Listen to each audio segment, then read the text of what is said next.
And I'm definitely like a huge like advocate of like life drawing for learning how to draw instead of just like pulling from like the internet or comics or whatever. When I'm designing characters specifically, I mentioned having that Pinterest board, so I'll definitely go to that and kind of get an idea of the style and stuff, and I'll kind of brainstorm like what kind of character I want them to be. Like, you know, obviously there's like the generic like, oh, he's a big brute kind of character or whatever, and if that's like the direction I'm going, for example, I'll kind of gather tons of references for that, and then I'll flip through some comics where I know there's like that kind of character that I really like, and I'm like, how could I give it like my own twist? And with tempo specifically, like combining the fantasy and the hip hop, it's kind of like finding a delicate balance of like, you don't want him to look like too modern, but you also don't want it to just be like a fantasy character. So finding like a good balance of the two, just like through the fit itself. Welcome back to Inspired Inc., the CWS podcast, a show where we promote indie comic creators and become inspired by what they create and their journey of creating it. I'm your host, Brandon Bloxdorf, and today on the show, we have Kevin Betou, the winner of the Comix Wellspring cover contest and creator of the series Tempo. Today, we talk about why experiencing life is essential as a creator, why the process is so much more important than the reward, and why every creator should be reading books. All of this and so much more in today's Inspired Inc.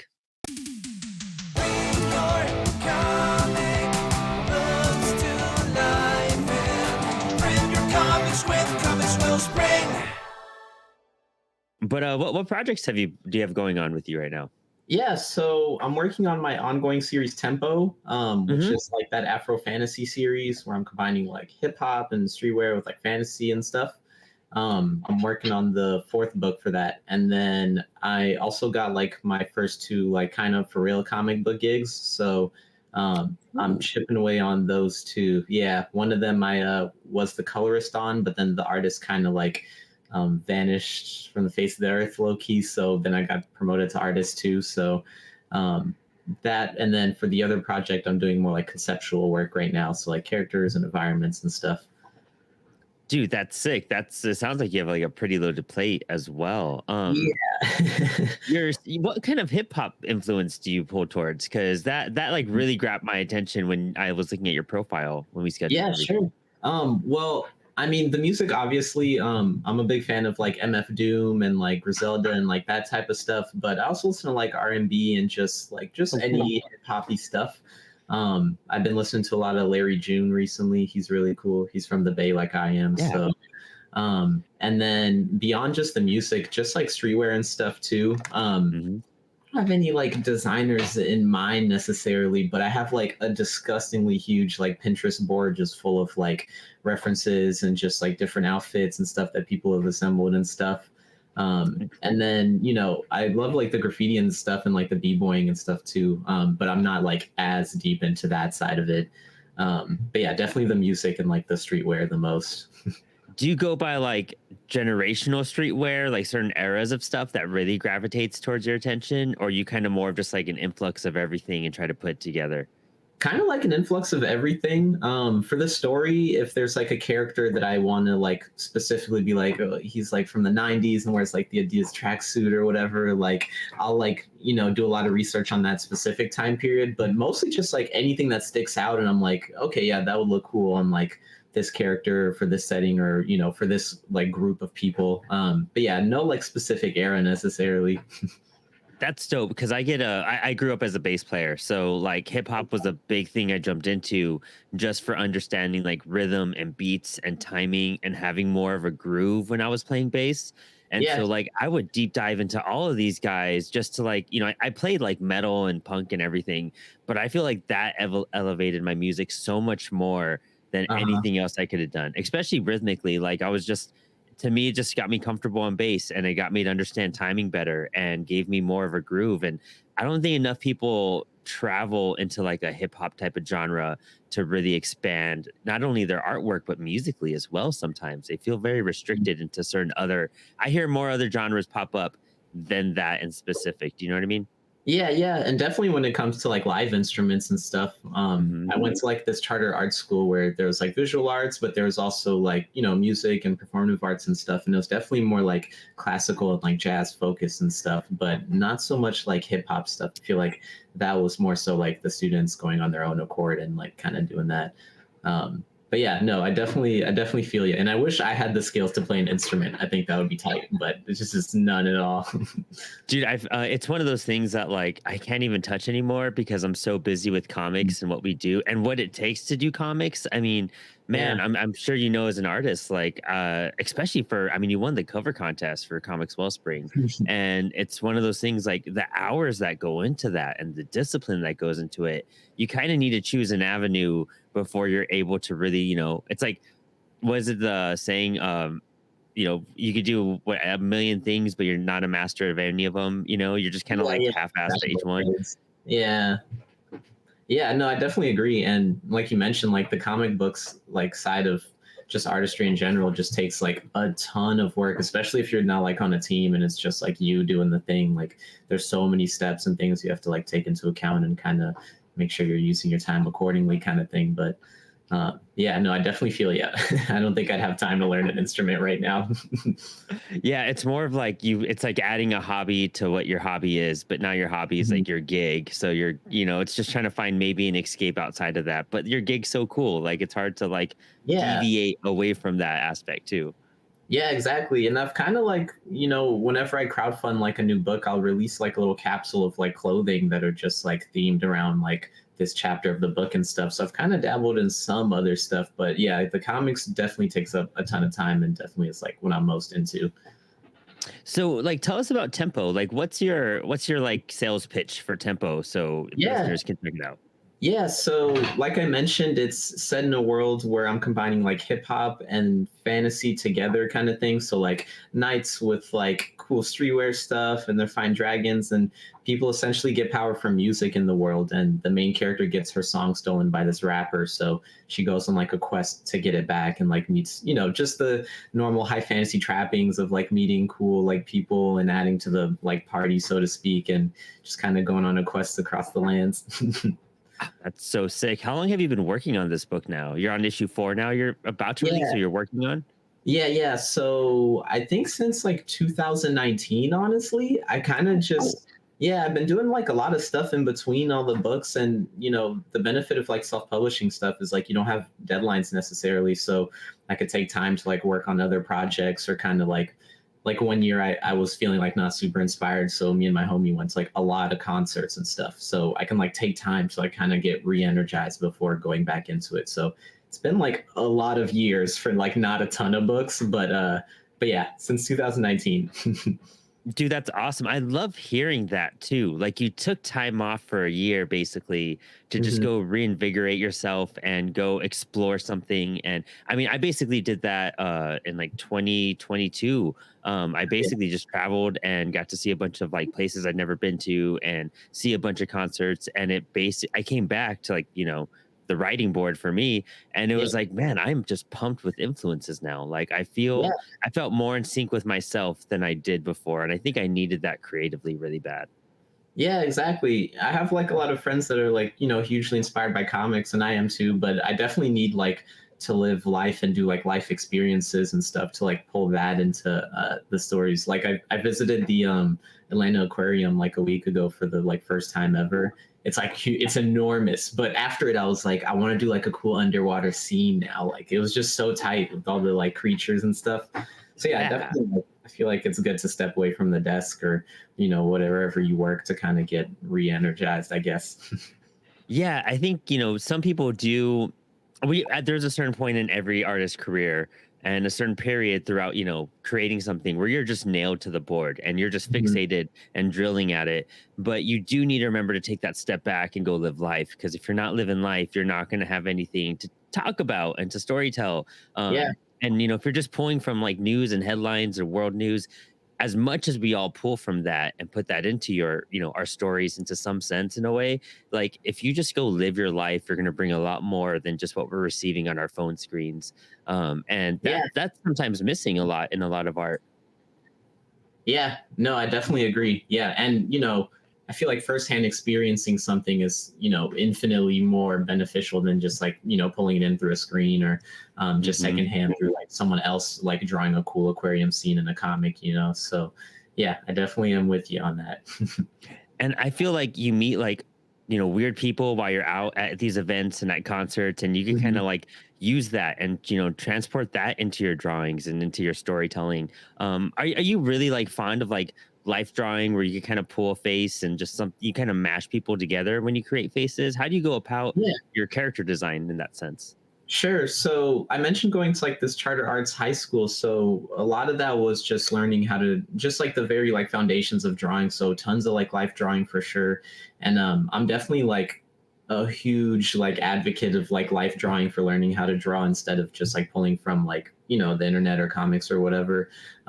When I'm designing characters specifically, I mentioned having that Pinterest board. So I'll definitely go to that and kind of get an idea of the style and stuff, and I'll kind of brainstorm like what kind of character I want them to be. Like, you know obviously there's like the generic like, oh, he's a big brute kind of character or whatever, and if that's like the direction I'm going, for example, I'll kind of gather tons of references for that, and then I'll flip through some comics where I know there's like that kind of character that I really like, and I'm like, how could I give it like my own twist? And Hmm. with tempo specifically, like combining the fantasy and the hip hop, it's kind of like finding a delicate balance of like, you don't want him to look like too modern, but you also don't want it to just be like a fantasy character. So finding like a good balance of the two, just like through the fit itself, so that it's kind of, I'm just trying to make sure that every character like communicates like it's fusing these two things together. So yeah, just finding a delicate balance and then just pulling through like all the different like references I've gathered through the years. And then you can kind of see it back here, but I have like some of my comics set up. So yeah, I'll go through like all those and kind of pull from those as well. So, and you started off by saying like you really encourage life drawing instead of Mhm. pulling from just comics and the internet. Why do you think that benefits creators so much by like not just going to their favorite, comic book and trying to recreate, this artist, or just by looking at comic book art? What really makes that bridge from real life to making really good comics? Yeah, so I think the benefit of life drawing is that, when you're referencing from someone else's work or just like a comic or even someone else's life drawing, the drawing you're looking at is already someone's like simplification of what they saw from that life figure or model or wherever they pulled from. And then you're kind of diluting that even further with like your simplifications. And like, even if you copied it one from one, it would still be like a simplification of whatever they were looking at. So it's kind of like you're diluting the original image just through like all these filters and all these eyes and stuff. But if you're just looking directly at the life model or whatever you're drawing, then it's just you and then your interpretation of what you're seeing and like stylistically wherever you choose to simplify and stuff. So I think that's definitely like the main benefit of it. And when I went to the charter art school, like a lot of the professors could kind of tell if someone was just drawing from a screen or drawing from life. The drawings just kind of looked a little more flat and like, like I said, they're filtering through so many other eyes that you could kind of see where they simplified. And, it's just like, yeah, it's just like all that filtration and just like dumbing it down through like so many different perspectives that it kind of like dilutes the piece, I think. Oh, wow. No, I love that. That's probably like the most simple response I've heard to like Yeah, discovering that answer. You know what I mean? that's awesome. And I mean, I like I've tried to start learning how to draw in the past like year and a half, year or so. And a lot of it is just like, okay, well, I want to just recreate this cover image just so I can Mhm. see how that lays out. Or I really like this panel. I'm gonna draw this picture of Spider-Man or something. But you're Mhm. totally right. Everything I've done when I do that is diluted because I'm not putting the amount of lines that are going on. I'm like trying to figure out how to shape it as I'm going since I'm so early in my drawing. And Sure. it always does feel like 2D no matter what. It's always almost 2D. And Yeah. pulling from a 3D image, that's what's going to kind of captivate the movement and how it pops out on the page a little bit more. So I think that's like a missing trick, definitely, that I Mhm. need to like master on. Do you use that same technique? Like, I mean, if you're drawing what you were saying, like a bigger character, like how would Mhm. you infuse like real life drawing into like a bigger character or something Yeah, yeah. bizarre looking? Well, for you'd be surprised like how much stuff you can just use yourself as a reference for, honestly. So sometimes if I'm dealing with like a pose I'm not super comfortable with, I'll kind of just pose myself and just set up a camera and take some photos. Hmm. But honestly, like sometimes, just through the I guess through the field of comics, like you have deadlines and stuff. Not for my own personal stuff, but for like the gigs I'm working on. So you kind of have to be speedy. So sometimes I do have to like pull from Pinterest or like wherever and, use those as examples and like kind of like a reference. But if I'm working on my own stuff and I have like, an infinite amount of time, really, I kind of can just use myself. Cool. Sometimes I could get a friend too, but mostly myself. I'm kind of embarrassed sometimes when trying to get a homie to like pause, model for something. Yeah, I could see that. I mean, I'd hear about Alex Ross doing, a lot of his paintings and his drawings by having his friends dress up as like superhero outfits that they made and Yeah. everything and pulling from that. And I always thought that was really exquisite, but I always felt like that was for a specific type of like art. And I think a lot of people get that misconstrued. Like, Mhm. life drawing is meant for like that realistic, real life drawing instead of being like, no, you could turn this into comics and cartoons too. Like, you kind of want to use that as a base to get the right folds and movements and twists, the awkwardness of life kind of in there too. Yeah, I agree. Even for like more simplified styles too, like very like, more so like cartoony and stuff. I think having like a good base and understanding of like just general life drawing and how things move and how the form bends and stuff is definitely important. Yeah, like, and even, with your stuff with tempo and everything, it looks like you do a lot of digital work. Am I wrong? Kinda. So all the lines are traditional. So I ink and pencil traditionally, and then I'll scan it and then I'll color it digitally. So it's about half and half. Oh, nice. Okay. What kind of software do you use for when you go into digital? Yeah, for digital, I use mainly Photoshop. I attended Savannah College of Art and Design, and I like dropped out right before I got to learn all the like coloring and stuff like digitally. So on YouTube, like most of the tutorials I had found at the time were for Photoshop. So I was like, I guess I'm just gonna learn Photoshop because there's the most tutorials for that. So yeah, definitely just Photoshop pretty much. Dude, that's awesome because I mean, I love hearing everyone's different, tools that they end up using because everyone kind of chooses a different way of going about it.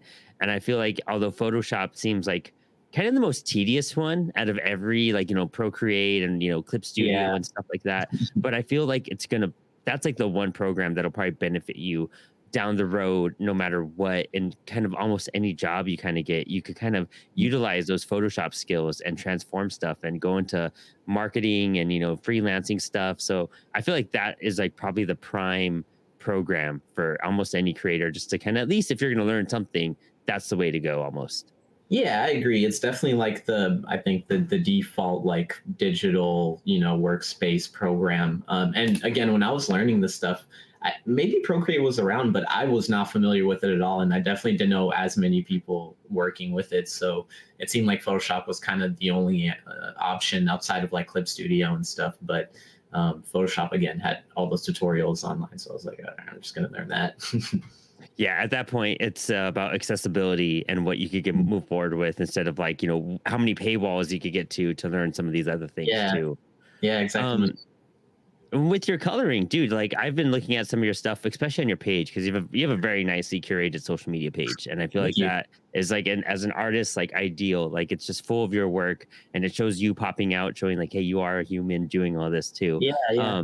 But your coloring is very distinct, and you have very like very warm tones going on. What Sure. do you do when you choose your palettes to start working on a piece? Yeah, so for tempo specifically, I have like in Photoshop you could save swatches, which are just like pretty much just colors that you can go to at any time. So I have a huge library of colors that I just think are generally beautiful. Hmm. And then I have a pretty good like foundation on just like color theory in general. And I really love working with like warm colors and like doing like sunsets and like just like bright summer days type thing.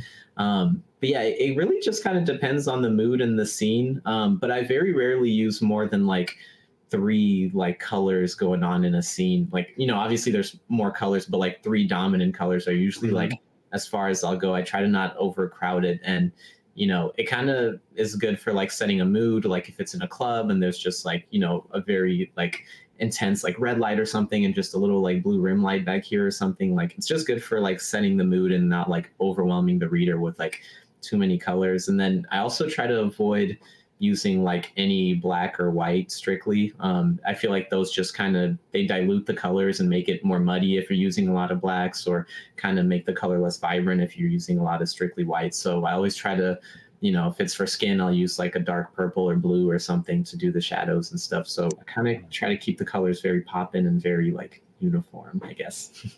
I like that. I like that a lot. I've heard that kind of three color theory a whole lot with other creators too, just to not feel so overwhelmed when Yeah. they are attacking something. And I feel like that's a big issue. I mean, you get a box of, color pencils, you open up a palette and you have, 240 colors in front of you. And you're Mhm. like, how am I just supposed to narrow it down to these three? What makes you choose like the color palettes, your kind of three colors per se, Yeah. for a specific scene? What kind of goes on in your head at that point?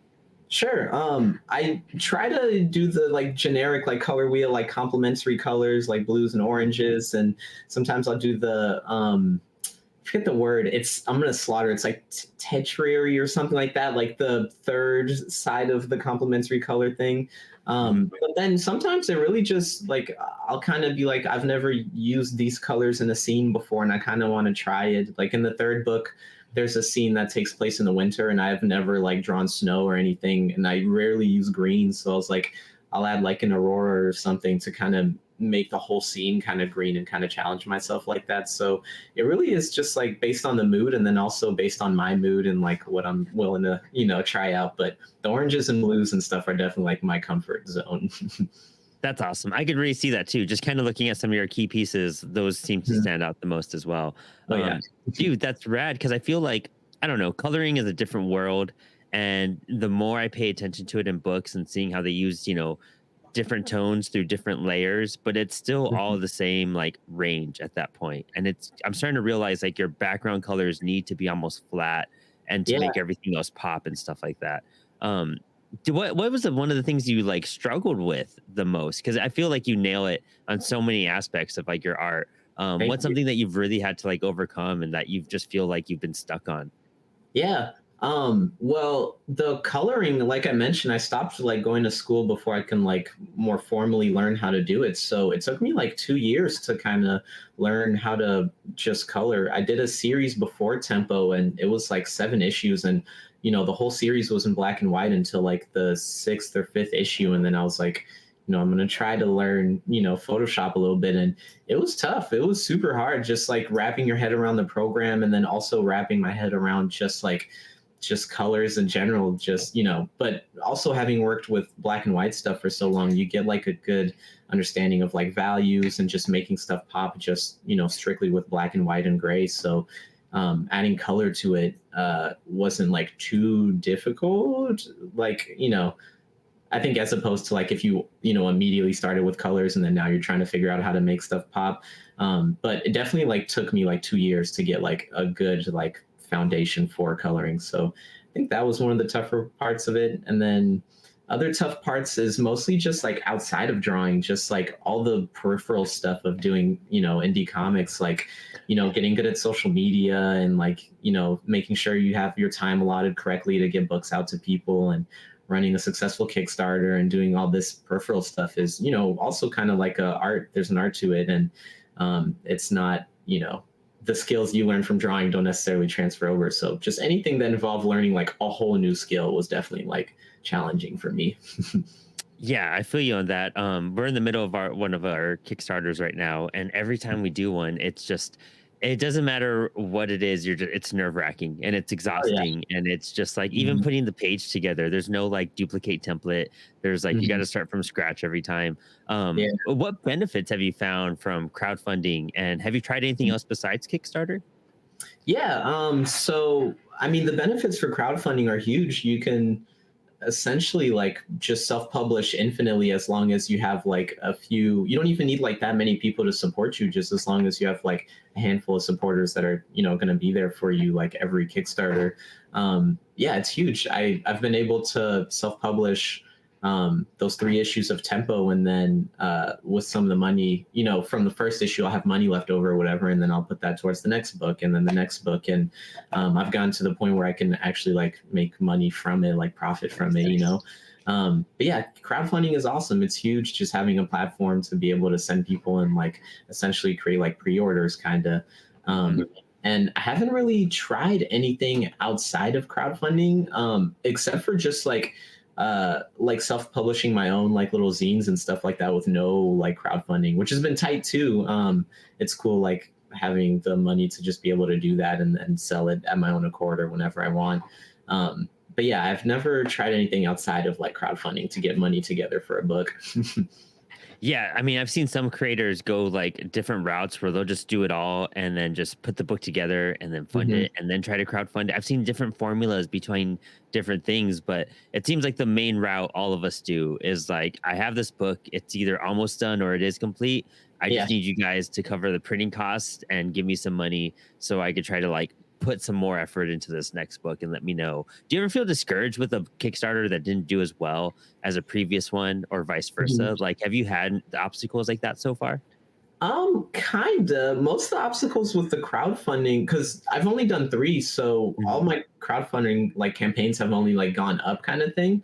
Oh, cool. That's So I'm great. lucky to have that, you know. But I think some of the obstacles, like for the first one, I was just like super scared of it not succeeding. You know, there's no like financial risk necessarily, but just like it's such a public forum and like everyone can see. And you know, if you're doing it right, you're kind of promoting it. So if you promoted it for like a month and then it doesn't succeed, you're just like, oh God, like, you know? Yeah. Yeah. Um, but yeah, so for the first one, it was definitely just the fear of just diving in and doing it. And I definitely didn't think it was even going to get funded. I was just like, I just want to try at least and see how far I can get. And then for the subsequent ones, I'm like a goblin. Like I don't care about like the money necessarily. So I'm always adding like tons of extra shit. Can I curse on this? Sorry. Oh, yeah. You're good. No, yeah. Don't even worry. It's I'm going to always slip adding between one of us at one point. I'm always adding hell extra shit like cool like sweatshirts and hoodies and shirts and stuff that are like so cost inefficient and increase the cost of shipping like crazy. But I just like have a vision and I'm like ruthless with it and like I don't care what it costs, you know.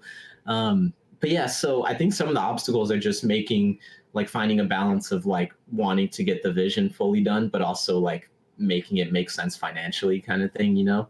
Um, and then also on the back end, just like physically like shipping like all these books to people just like as a one-man army is like a lot of work.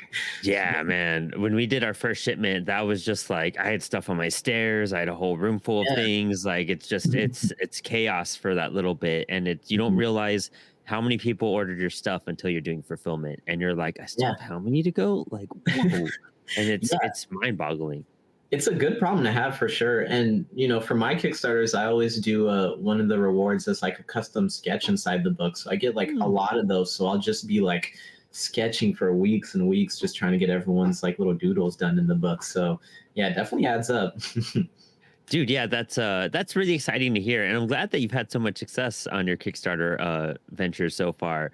It can be a real hit or miss with a lot of people. I've heard, Mhm. the first book does well, the second one kind of slumps, and then the third one's nerve wracking because they're trying like a new approach because of something failed. I got to try something differently.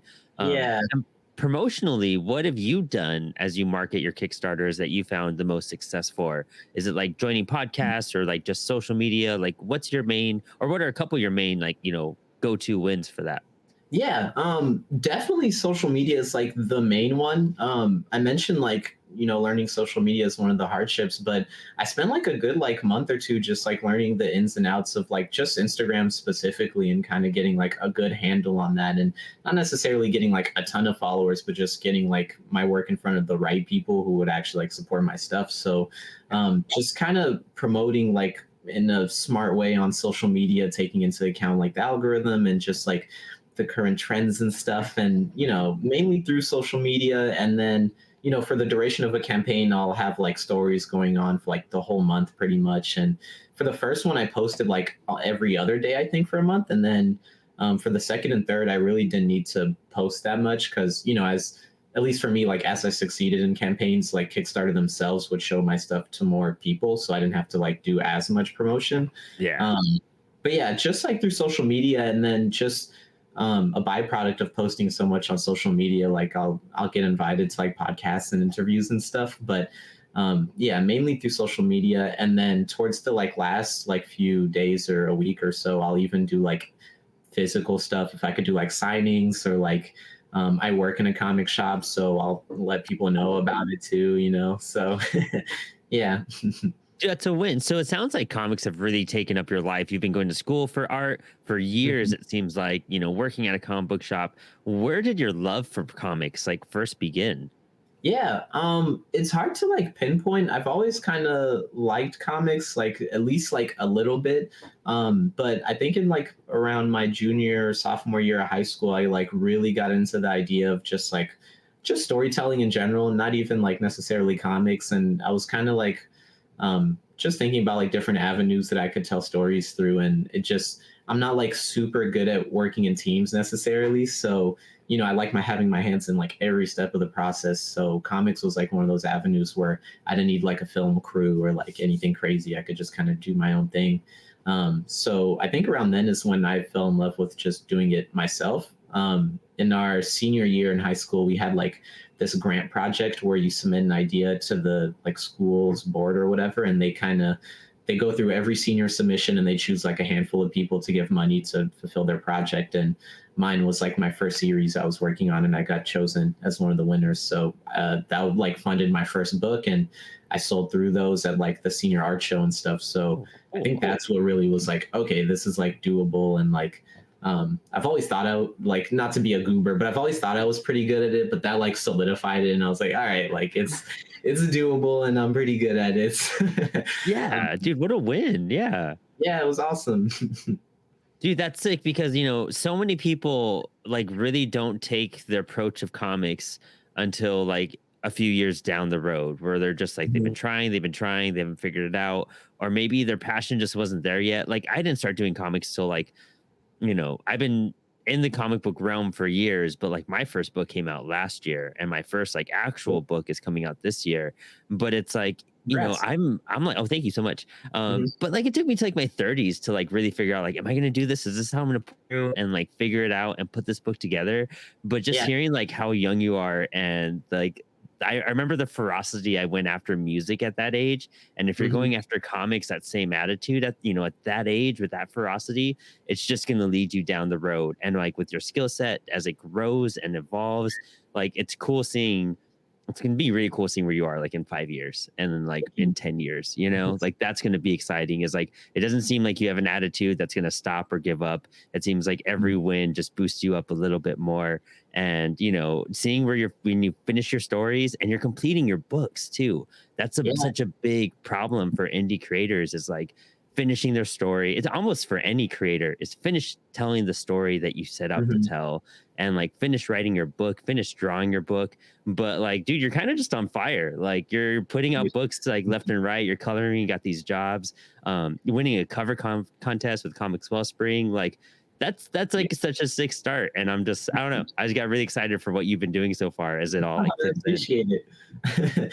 Yeah, no, I'm definitely like crazy into it. I love the medium, and I love, working in the shop. I've already read like a disgusting amount of books, but since working in the shop, I read like an insane amount of books now. So just picking up something random and just seeing like a different way that someone approaches the medium just gets me super hyped and excited to kind of, I don't know, try it out myself. And with the finishing stuff, like I feel like the hardest part is like starting and then like finishing it.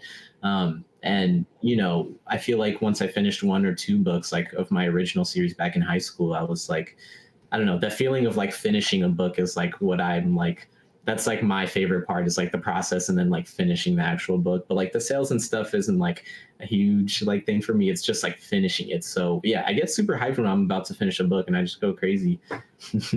It's honestly like, when you finish a project, it's more exciting than when you sell a book sometimes. Like I Yeah, love for selling a sure. book. I think it's such a cool feeling and exchanging it and putting it in their hands. But like, Mhm. how much hard work you've spent on a story or on a book. And just the fact that you're like, it's done. I set out what I meant to do and I finished it. It's like, there's nothing else I can almost compare to that. And then the rest of it's like, well, you got to grind a bit more. But hey, Mhm. like, the hard part is basically done. Like I've put the blood, sweat, and tears out. Yeah, yeah, exactamundo. And like I mentioned, like I love like the whole process too. So, all of it is just like an immense joy to me. And I feel like people who like the process of making this stuff more so than like the actual final result tend to like get further just because if it doesn't work out in the end or whatever, like the thing that they enjoy doing is like actually doing the work. So Mhm. I feel like that's like definitely been like a huge benefit to me, just being built like that, I guess. Just enjoying the Yeah. process of it. That's the mindset you have to have, you know. If you don't love the process and if you don't love like the time it takes to do those tedious Photoshop edits and like Yeah. figuring out some like tool and like, or you make a mistake and you got to go back or whatever. Like there's so Mhm. much to the process that isn't just like brilliant ideas pouring out. There's a lot of Yeah. eraser marks. There's a lot of like redoing stuff and tossing things out the window and like just sitting there sometimes too, where you're just like, Mhm. I don't know what's happening, but and then you just hit it. Sometimes you just get fire and then it Yeah. just brawls out and you're like, that's why I do this. Yeah, exactamundo. And you're not always going to be like hugely inspired and like, in that state where you're like on fire and doing all this stuff. Like some days you just got to put marks on the page and, kind of, push through it to a degree. And I feel like if you don't have that like love for the whole process, sometimes it's easy to be like, I'm gonna just watch Netflix today. Like, I'm just chill out today. Honestly, yeah, it's you have to have that fire just for the love of just putting those pencil markdowns, no matter how frustrating it is. And it's like being a professional doesn't mean like, putting out your best and doing it every single day. Like it's just like going in every day and doing the best you can Yeah. and like putting something on there, like it Mhm. doesn't matter if you're in the mood or it doesn't matter if you're having a bad day, but just like working through that and being able to put anything down is more Yeah. than nothing sometimes. Yeah, exactamundo. And with what you said, like the beginning of the conversation, like knowing when you need to rest, recharge, and become Mhm. re-inspired in a sense, and knowing the difference between am I like just doing this to like really do it for myself and refuel myself and kind of Mhm. change things, or am I just being lazy and I don't want to work? I think that's Yeah. a very fine line people don't realize too. Yeah, it's a pretty like nuanced distinction. I feel like so it's kind of hard to know like, am I doing and I feel like just kind of like getting older and stuff like you kind of understand like I don't know, you just at least myself like I kind of understand better like oh am I just being lazy or am I actually like taking time to kind of you know yeah, I think it's hard to put in words, but yeah, there's Yeah. definitely like a distinction between the two. Yeah, am I letting an ideal grow or am I just like not doing anything at all? Mhm. Like sometimes you just need to let stuff sit and it needs to just like I have it, it's just not there yet and I just can't get it out. I just got to like step away, distract myself because when you come back to it, it'll probably just click. And that's what, Yeah. when you take those steps away, that's the hopeful outcome. Not to be like, Mhm. oh, well, I just want to sneak away and not do anything. It's that I'm trying to get something to work and it's not quite working in my head yet. I just need a moment and that's when Netflix sometimes is like, really like lucky. Or sometimes you pick up a Yeah. book and that, you read part of a story and you're like, oh, I get it. Mhm. It all makes sense now. Yeah. Working at a comic shop, like, do you get that a lot? Like, are you also like kind of DC Marvel focused or are you really like independent focused? What's your balance between your reading? So I mean, I'll read like literally anything that's just that I consider good. I'll give everything a chance. Like, every Wednesday and Tuesday is like new book day. And, I'll read every single issue that goes out on the shelves just to kind of see, even if it's like something I care like nothing about, like I'll at least see what's going on. Um, and I like to give everyone a chance. I definitely mostly read like indie comics. And if I'm reading something from the big two, it's usually like something that a specific creator has made and not necessarily like a character. Like, I'm not just reading like all of Amazing Spider-Man, I'll like pick and choose like certain, parts that certain creators have worked on. And for indie stuff, I'm mostly reading just image books, like any image trade that comes out, I'm there.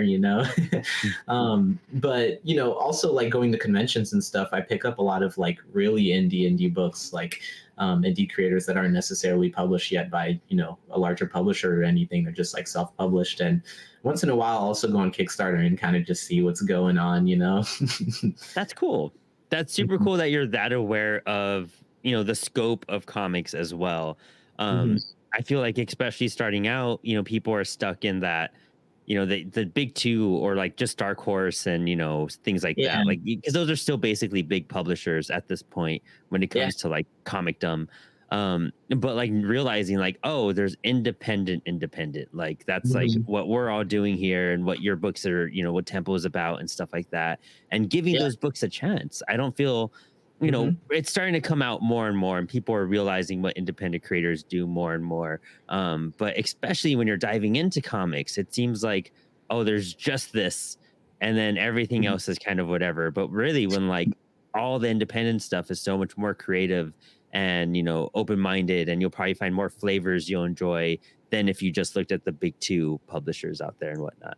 Yeah, exactamundo. Just having the freedom to kind of, even just with image, like just having more freedom to kind of tell whatever story you want to tell. You definitely get like a bigger like breadth of kind of stories. And like I feel like confining yourself just to like superhero stories is kind of like, a detriment to yourself as a creator, because there's just so much stuff out there. And then this isn't even talking about like stuff from the East, like manga and stuff. I also read like a good chunk, and there's so much stuff, like just so about anything, and like cooking or like volleyball, and like it goes hard and it's so good. It's like a banger. So there's just like so many different like good comics out there. And and working in the shop, like again, is just like such a huge benefit, because I can kind of pick up whatever without like the risk of losing money, testing out like a random like book. I could kind of just like read it on my own time. Yeah. Yeah, no, exactly. And that's what I love about all of that type of stuff, is that when I discovered it, it really clicked in my head like, oh, I can do this. Like seeing independent books gave me more inspiration to make comics than just looking at Marvel and DC. Like I Yeah. felt more like energized, I felt more like it was more achievable, and it felt like my ideas were more valid at that point. And it's just like, just because you don't have a superhero story in mind doesn't mean you can't do this. No, that's probably good, to be honest. Yeah. Yeah, it's like seeing yourself like reflected in like media or something. You just seeing yourself as like an indie creator reflected in like a book. You can kind of be like, yeah, I too can try to, do something like that. And some of the indie books are just so out there that it just like definitely makes your idea feel like, like this isn't too crazy. Like that was Yeah. crazy.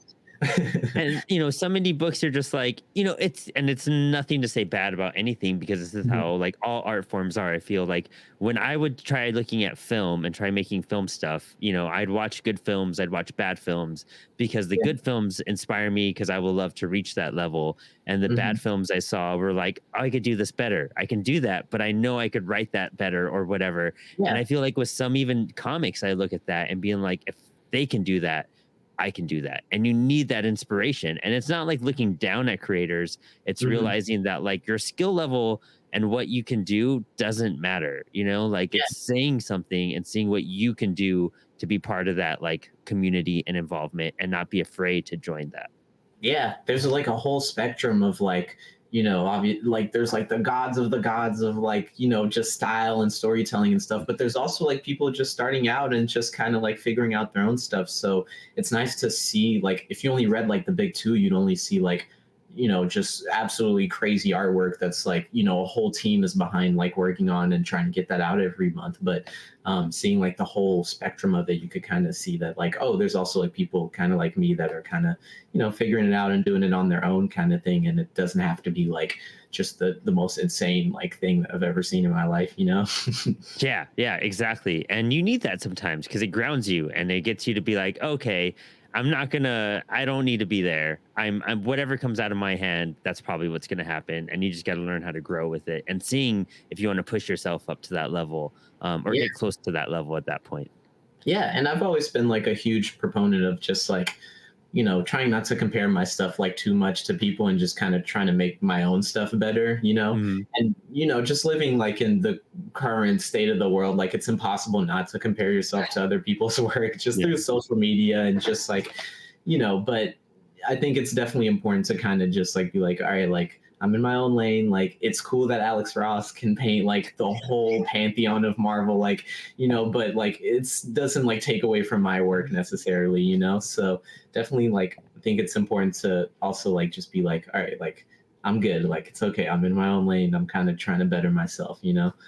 Yeah, and that's what it literally, that's what it is. Like just like with anything else that you do or where you are in life, it's what you are and what you're doing in life. You don't need to compare yourself to someone else's art or to Mhm. how long someone's been doing art for. Like my drawings are incomparable to yours. You've been doing them a lot longer, a lot more ferociously than like what I have. But that doesn't mean I should stop and like be like, well, I shouldn't draw comics then or try to draw. It's like, Yeah, no, like let me look at that and be like, okay, I bet like in 2 or 3 years, if I continue doing this, I could get close to that, you know? yeah, And yeah. that's how you got to look at it. It just takes time, not like, oh, never will I get there. It's like, nah, just Mhm. it's just gonna take a while. We've all put our dues in and all of our work in. So it Yeah, just doesn't show because it seems like you come out of the gate, like, you finished high school and all this cool stuff happened, your first book happened and Mhm. all this, but you're like, dude, I've been drawing every night and not been hanging out with people and doing this. Like I'm sure it's been a grind throughout your career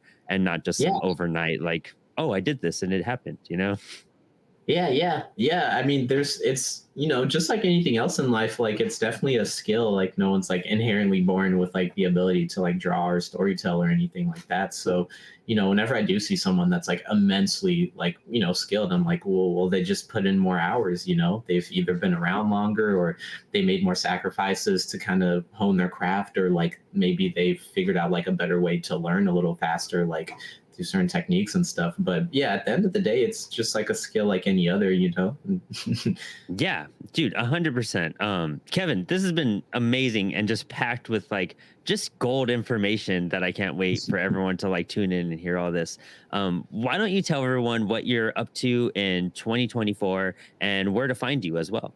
Yeah, so you can find me on Instagram at KB2, like the number, and then draws. And then I'm sure you could also just type in Kevin Betou, like Betou, and it would pop up. In 2024, like I mentioned, I'm working on those 2 gigs and kind of chipping away at those. And then beyond that, I've been making a lot of just like zines, just like for funsies. I'm working on like a little Ben 10 one just for fun right now. Yeah, Finishing that's so up cool. aliens. Yeah. But yeah, hopefully I could finish the 4th book of Tempo. That'd be tight. I'm assembling like the first like 3 issues into like a little trade, which will be cool.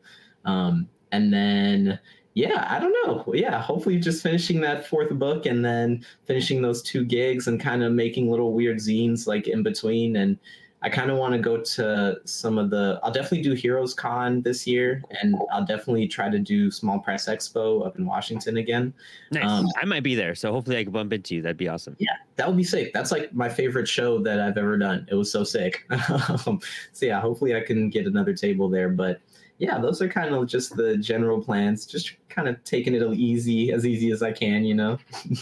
Yeah, because making comics in itself is hard enough, and so just Mhm. squeezing anything you can convention wise is like a win. Oh yeah, Dude, this has been super enlightening, super informative. Thank you so much for your time, and I can't wait to get you back on the show. Maybe we could do a live drawing thing sometime soon too, oh and that would be like work sick. on some stuff. I would love to do that with you, dude. Thank you so much, and for Yeah, everyone else, check out the survey below to give us feedback on the show. Don't forget to comment, subscribe, and thanks for hanging. Stay creative and stay inspired.